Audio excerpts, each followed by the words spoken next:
हर बार एक नई शुरुआत मैं करना चाहूं, लेकिन मेरी हार का डर मुझे हर बार पीछे ले जाए। बचपन से जिस प्रकार के समाज में हमारी परवरिश हुई है, वहां हमें यही सिखाया गया है कि जिंदगी में कभी हारना नहीं है, हमेशा सबसे आगे रहना है। और इस प्रकार के विचार पनपने के कारण उस बच्चे के मन में हार के प्रति एक डर पैदा हो जाता है। जब भी हम किसी बच्चे को अच्छे अंक लाने के लिए चॉकलेट देते हैं और खराब अंक आने पर उसे डांटते हैं, तो हम जाने अनजाने उसके मन के अंदर एक डर पैदा कर रहे होते हैं। और कहते हैं कि बचपन में बच्चे के मन में बोया गया बीज जिंदगी भर पलता है। वो बच्चा जीवन में हमेशा एक नई शुरुआत करने के लिए डरता रहेगा, और इसका जिम्मेदार कौन है? इसीलिए अपने बच्चे के मन में ऐसे बीज बोएं कि वो कभी अपनी हार से डरे ना, कभी जीवन में एक नई शुरुआत करने के लिए उसके कदम पीछे ना हटें। आज की जो बोध कहानी मैं आपको सुनाने वाला हूँ, उसमें आपको 2 ऐसे सूत्र मिलेंगे जिसे जानने के बाद आप जीवन में कभी भी नई शुरुआत करने के लिए डरोगे नहीं, बल्कि हर शुरुआत बड़े जोश और उत्साह के साथ करोगे।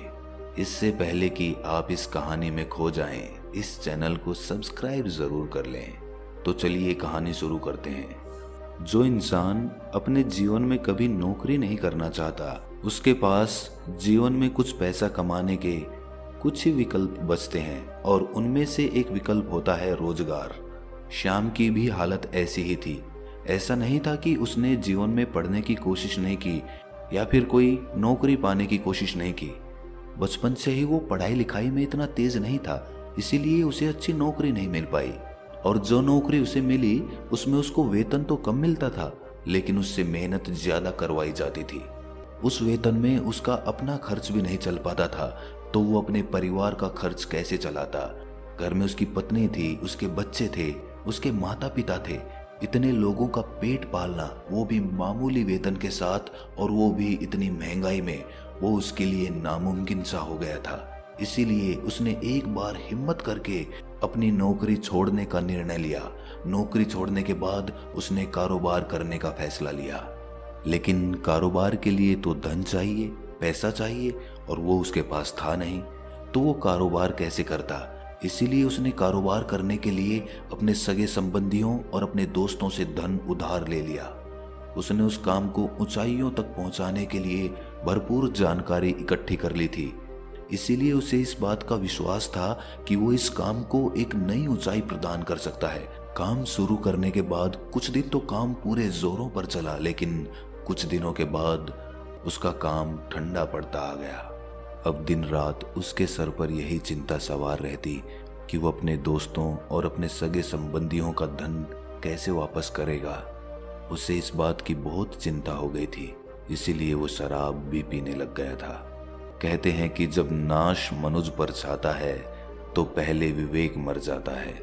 मतलब जब भी किसी पर समस्या आती है तो सबसे पहले उसका विवेक यानी कि उसकी बुद्धि मर जाती है, और यही श्याम के साथ हो रहा था। अब उसके अपने परिवार के साथ लड़ाई झगड़े भी बढ़ने लगे थे। दिन दिन बीतने के साथ उसकी हालत और भी ज्यादा खराब होती जा रही थी। अब उसके सगे संबंधियों और उसके दोस्तों ने अपना धन वापस मांगना शुरू कर दिया, लेकिन उसके पास धन वापस देने के लिए तो बचा ही नहीं था। जो कुछ धन बचा था वो उसको शराब में उड़ा रहा था। जब बार बार मांगने पर भी उसने उनका धन नहीं लौटाया, तो वो उसके घर पर पहुंचने लग गए। अब रात दिन उसके घर पर कर्जदारों की कतार लगी होती थी। कुछ दिन तो श्याम ने उन्हें ये कहकर टाल दिया कि अभी कुछ दिनों में मैं आपका पैसा वापस कर दूंगा, लेकिन कुछ दिनों के बाद भी बंदोबस्त होने की कोई संभावना उसे नजर नहीं आ रही थी। बात अब लड़ाई झगड़े तक पहुंचने लगी थी। रोज अलग अलग लोगों के साथ गाली गलौज और लड़ाई झगड़े से श्याम बहुत परेशान हो गया था। वो अपने जीवन से पूरी तरह निराश हो चुका था। वो अक्सर यही सोचा करता था कि इंसान से अच्छा तो जानवरों का जीवन होता है। ऐसे ख्यालात पनपने के कारण उसके अंदर आत्महत्या करने के विचार आने लगे थे। लेकिन अपने परिवार को अपने ऊपर ही निर्भर पाकर वो ये कदम नहीं उठा पाता था। लेकिन अब परिस्थितियां और भी भयानक रूप लेने वाली थी। कुछ ही दिनों के बाद उसकी पत्नी की भी मौत हो गई और अब वो अपने बच्चों और अपने माता पिता के साथ अकेला ही बच गया था। पहले तो उसकी पत्नी उसे हिम्मत दे दिया करती थी, लेकिन अब उसे हिम्मत देने वाला कोई भी नहीं था।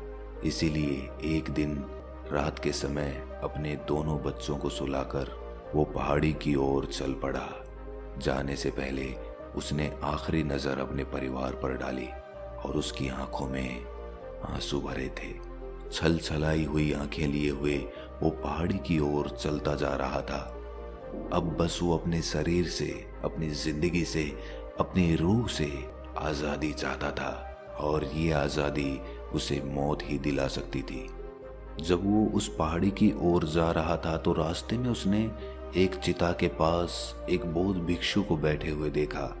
ये दृश्य जब श्याम ने देखा तो श्याम उस भिक्षु के पास पहुंचकर बोला, लगता है कि आपके किसी बहुत करीब इंसान की चिता जल रही है। ये सुनकर बौद्ध भिक्षु ने श्याम की तरफ देखा और मुस्कुराते हुए कहा कि नहीं, मैं तो जानता भी नहीं हूं कि ये चिता किसकी है। ये सुनकर श्याम चौंक कर बोला, तो फिर आप इतने ध्यान से ये चिता क्यों देख रहे हैं?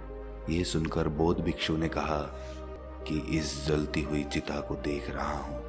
इंसान पूरी जिंदगी जीतने की कोशिश में लगा रहता है, ये पता होते हुए कि मौत सबसे बड़ी हार है। जब आपको पता है कि मौत निश्चित है, मौत परम सत्य है, मौत को कोई नहीं टाल पाया, तो फिर जीवन में किसी भी जीत या किसी भी हार के क्या मायने रह जाते हैं? हम कितना ही कुछ पालें या कितना ही कुछ खो दें, आखिर में आनी तो मौत ही है। ये सुनकर श्याम ने कहा कि महात्मन, मौत तो एक बार दर्द देती है, लेकिन जिंदगी हर रोज दर्द देती है। ऐसी जिंदगी के भी क्या मायने। इस पर बौद्ध भिक्षु मुस्कुराते हुए बोले, तो इसका मतलब है कि जिंदगी और मौत दोनों के कोई मायने नहीं हैं, दोनों ही एक ही सिक्के के दो पहलू हैं।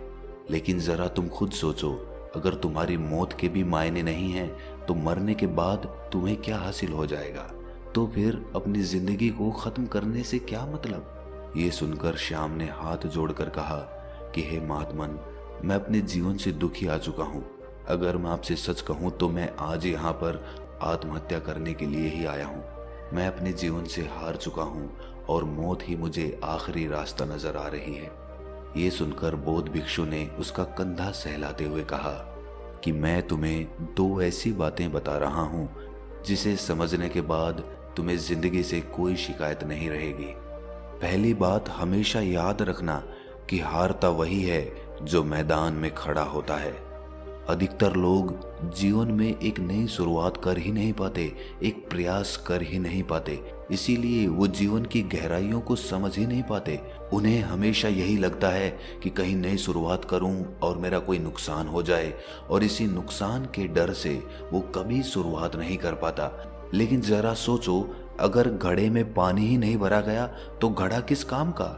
अगर जीवन में जीवन की गहराइयों तक डूबा ही नहीं गया तो जीवन का क्या फायदा?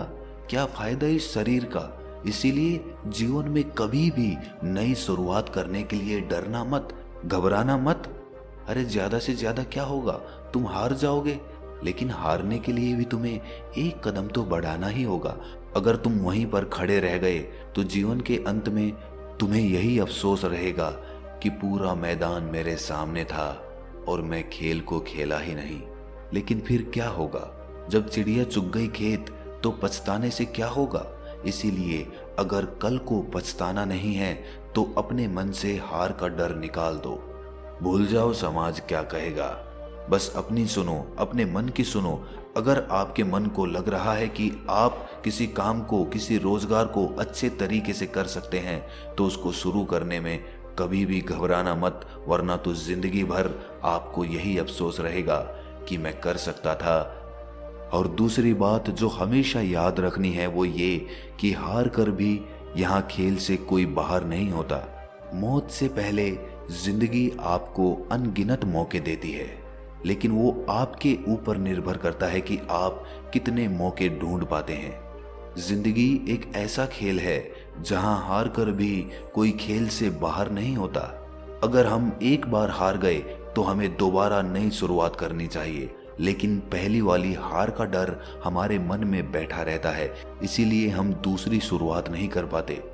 आपको जीवन में चाहे जितनी भी हार मिले, लेकिन आप कभी हार मत मानना, क्योंकि आपका जीवन आपको अनगिनत मौके और देगा, आपको दोबारा से ऊपर उठने के और नए नए रास्ते दिखाएगा।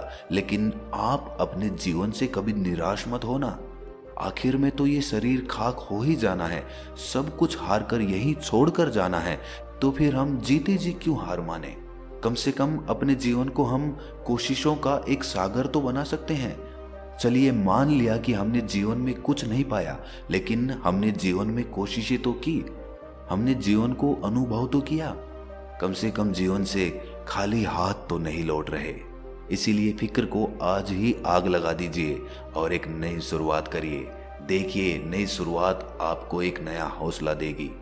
मन के हारे हार है, मन के जीते जीत। इसीलिए अपने मन में उमंगे भरिए, उत्साह भरिए, जोश भरिए और एक नई शुरुआत करिए। तो दोस्तों, कैसी लगी ये कहानी आपको कमेंट सेक्शन में ज़रूर बताना, और अच्छी लगी हो तो इस चैनल को सब्सक्राइब ज़रूर कर देना। तो मिलते हैं अगली कहानी में, तब तक के लिए अपना ख्याल रखें।